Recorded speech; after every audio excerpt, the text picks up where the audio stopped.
नमस्कार SYBA विद्यार्थी मित्रों। हमने अरुण कमल की 2 कविताएं धार और बोलना का भावार्थ कर लिया। अब हम अरुण कमल की तीसरी कविता खुशबू रचते हैं हाथ, उसका आज हम भावार्थ करेंगे। हमने आगे की 2 कविताओं में भी देखा कि अरुण कमल की कविता का मुख्य बिंदु एवं मुख्य आधार गरीब लोग होते हैं, यानी कि ऐसे सामाजिक विषमताओं यानी कि अभावग्रस्त जीवन जीने वाले लोग ही अरुण कमल की कविता का मुख्य बिंदु बने रहते हैं और उन गरीबों की दुनिया से हमें परिचित कराते हैं। काव्य का शीर्षक है कि खुशबू रचते हैं हाथ।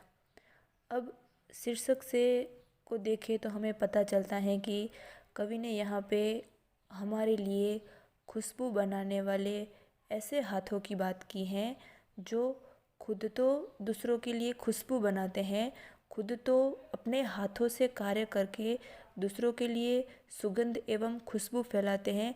लेकिन क्या कभी किसी ने सोचा है कि दूसरों के लिए खुशबू बनाने वाले हाथ खुद कैसे होते हैं? दूसरों को खुशबू एवं सुख देकर खुद कितनी गंदगी एवं दुख में रहते हैं? क्या कभी किसी ने इस बात पर विचार या फिर सोचा है? तो चलो आज हम इसी बात पर विचार विमर्श करेंगे कि दूसरों के लिए खुशबू बनाने वाले हाथ खुद कैसे अभावग्रस्त जीवन जीते हैं। उसी की ही बात अरुण कमल ने प्रस्तुत काव्य खुशबू रचते हैं हाथ में की है। प्रस्तुत कविता में कवि ने हमारे देश की सामाजिक विषमताओं का पर्दाफाश किया है। कवि यहाँ पर हमें बताना चाहते हैं कि ये न जाने किसकी और कैसी साजिश है कि जो वर्ग समाज में सौंदर्य और सृष्टि कर रहा है, यानी ऐसा वर्ग जो हमारे समाज को खुशबू एवं सुगंध दे रहा है, उसे खुशहाल बना रहा है, वही वर्ग अभावग्रस्त जीवन जीने के लिए विवश एवं मजबूर हैं। दूसरों को खुशबू एवं सुख देकर खुद गंदगी एवं दुख में अपना जीवन बिता रहा है। लोगों के जीवन में खुशबू बिखेरने वाले हाथ इतनी भयानक स्थितियों में अपना जीवन बिताने को वो लोग मजबूर हैं। ये हमारे देश की एक विडंबनापूर्ण स्थिति है कि दूसरों के लिए खुशबू रचने वाले हाथ खुद कितने गंदे एवं बदबूदार इलाके में अपना जीवन बिताते हैं। स्वस्थ समाज के निर्माण में योगदान करने वाले ये श्रमिक हमेशा उपेक्षित क्यों? ऐसा कवि ने यहाँ पर प्रश्न किया है हमसे, हमारे समाज से, हमारे देश से, या फिर कहें तो पूरे संसार से। कवि ने यहाँ पर एक प्रश्न खड़ा कर दिया है कि जो दूसरों को खुशी देते हैं वही लोग ही क्यों दुख में जीवन व्यतीत करते हैं? जो दूसरों को सुगंध देते हैं वही लोग ही क्यों बदबूदार इलाके में अपना जीवन बसर कर रहे हैं? तो अब हम काव्य की पंक्तियों की ओर चले तो कवि ने यहाँ पे प्रथम पंक्ति लिखी है कि कई गलियों के बीच, कई नालों के पार, कूड़े करकट के ढेरों के बाद बदबू से फटते जाते इस टोले के अंदर खुशबू रचते हैं हाथ, खुशबू रचते हैं हाथ। अर्थात कवि ने यहाँ ऐसी गलियों एवं ऐसी बस्तियों में अपना जीवन बिताने वाले लोगों की बात कही है जो एकदम गंदी जगहों पर रहते हैं, जहाँ पे कूड़े एवं करकटों के ढेर पड़े रहते हैं। वहीं ऐसी बदबूदार जगह में वे लोग अपना जीवन बिता रहे हैं। वहाँ पे जाने के कारण ही हमारा नाक बदबू से फट सकता है। ऐसी जगहों पर वे लोग अपना पूरा जीवन बिताते हैं। ऐसी जगहों पर मनुष्य के हाथ खुशबू रचने का कार्य करते हैं। अर्थात कवि ने यहाँ एक सुगंधी चीज़ यानी कि अगरबत्ती, कवि ने यहाँ अगरबत्ती बनाने वाले ऐसे मजदूर एवं ऐसे श्रमिक की बात कही है जो हमारे लिए सुगंध बनाते हैं। अर्थात अगरबत्ती क्या करती हैं तो हमें खुशबू देती हैं, हमें पूरे संसार में सुगंध फैलाने का कार्य करती हैं। और वो सुगंध कौन बनाता है तो हमारे देश के श्रमिक एवं मजदूर। और वे ही श्रमिक और मजदूर जो दूसरों के लिए सुगंध बनाते हैं वे ही इतनी गंदी और ख़राब जगहों पर रहते हैं कि वहाँ सिर्फ गुजरने से ही हमारा नाक है वो बदबू से फट जाते हैं।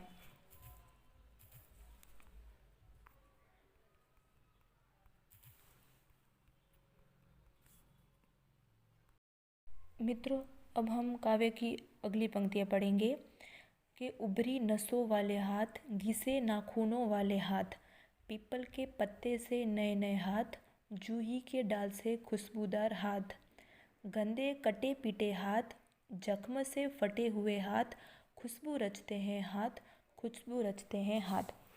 अब यहाँ पे कवि ने हाथों का उदाहरण दे के हमें अलग अलग व्यक्तियों का परिचय कराया है। अब प्रथम पंक्ति में है कि उभरी नसों वाले हाथ, अर्थात वृद्ध लोगों के हाथ। ऐसे वृद्ध व्यक्तियों के हाथ जो वृद्धावस्था में भी काम करते हैं। वृद्धावस्था के कारण इन लोगों के हाथों की नसें उभर आती हैं और वे भी अगरबत्ती बनाने का काम किया करते हैं। वे गरीब लोग काम करने के लिए विवश एवं मजबूर हैं, चाहे वो किसी भी उम्र के क्यों ना हो, चाहे बच्चे हो या बूढ़े हो, उन लोगों की मजबूरी है काम ही करना। फिर कवि ने अगला कहा है कि घिसे नाखूनों वाले हाथ, अर्थात मजदूर वर्ग के हाथ। वे लोग दिन रात काम करके इतने विवश हो गए हैं कि अब तो उनकी उंगलियों के नाखून भी घिसते चले गए हैं। फिर तीसरे में बताया गया है कि पीपल के पत्ते से नए नए हाथ, अर्थात कम उम्र के बच्चों के हाथ। यानी कि जब पीपल का पेड़ होता है उस पे जब नए नए पत्ते आते हैं तो वो कितने छोटे छोटे और नाजुक होते हैं। वैसे ही कवि ने यहाँ पे पीपल के माध्यम से पीपल का उदाहरण देते हुए हमें उन छोटी उम्र के बच्चों का परिचय कराया है जो इतने छोटे हैं फिर भी काम पर जा रहे हैं। इस प्रकार कवि ने यहाँ पीपल के पत्ते के माध्यम से छोटी उम्र के बच्चों की बात कही है। अब अगली पंक्ति देखें तो जूही के डाल से खुशबूदार हाथ। अब यहाँ पे कवि ने जूही की डाल की तुलना उन नवयुवतियों के सुंदर हाथों से की है, अर्थात जूही की कली यानी कि वो सुंदर सुंदर नवयुवतियाँ। जिस प्रकार जूही की कली दिखने में कितनी सुंदर होती हैं, वैसे ही नवयुवतियाँ हैं जो इतनी सुंदर होते हुए भी वो काम करने के लिए लाचार हैं और वह भी काम पर जा रही हैं। फिर आगे बताया है कि जख्म से फटे हुए हाथ, यानी कि मालिक द्वारा शोषित एवं सताए गए मजदूरों के हाथ।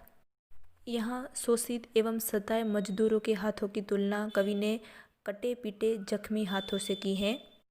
अब हम इस समग्र उदाहरण को देखेंगे तो हमें ज्ञात होगा कि मजदूर वर्ग का कोई एक ऐसा व्यक्ति या एक ऐसा इंसान नहीं बच गया है जो मजबूरी और विवशता में आके काम न करे। चाहे बूढ़े हो, बच्चे हो, मजदूर हो, अपनी मजबूरी के आगे सभी विवश एवं लाचार हैं। इस प्रकार ये सभी तरह के हाथ हमारे लिए खुशबू बनाते हैं, सभी प्रकार के हाथ हमारे लिए खुशबू रचते हैं हाथ। अब हम आगे बढ़ेंगे। हमने अगले उदाहरण में देखा कि कैसे कैसे लोग हैं जो हमारे लिए खुशबू बनाते हैं, अर्थात अगरबत्तियाँ बनाते हैं। यानी कि बच्चे, बूढ़े, नवयुवतियाँ, सभी प्रकार के लोग, सभी प्रकार के हाथ हमारे लिए अगरबत्तियाँ बना के खुशबू फैलाते हैं। अभी कवि ने यहाँ पे वे लोग जो हमारे लिए अगरबत्तियाँ एवं खुशबू बनाते हैं वो रहते कहाँ हैं, कौन कौन से व्यक्ति हमारे लिए अगरबत्तियाँ एवं खुशबू बनाते हैं, इसका परिचय हमने जान लिया। अभी हम जानेंगे कि वे लोग रहते कहाँ हैं, कैसी गंदी गलियाँ एवं मोहल्ले में वे अपना पूरा जीवन व्यतीत करते हैं। तो उसकी पंक्तियाँ यह हैं कि यहीं इसी गली में बनती हैं मुल्क की मशहूर अगरबत्तियाँ, यहीं गंदे मोहल्ले के गंदे लोग बनाते हैं केवड़ा, गुलाब, खस और रातरानी अगरबत्तियाँ। दुनिया की सारी गंदगी के बीच दुनिया की सारी खुशबू रचते हैं हाथ। अब इन पंक्तियों में कवि ने अगरबत्ती बनाने वाले लोग किन परिस्थितियों में रहते हैं और किन परिस्थितियों में काम करते हैं उनका बड़ा ही मार्मिक वर्णन किया है।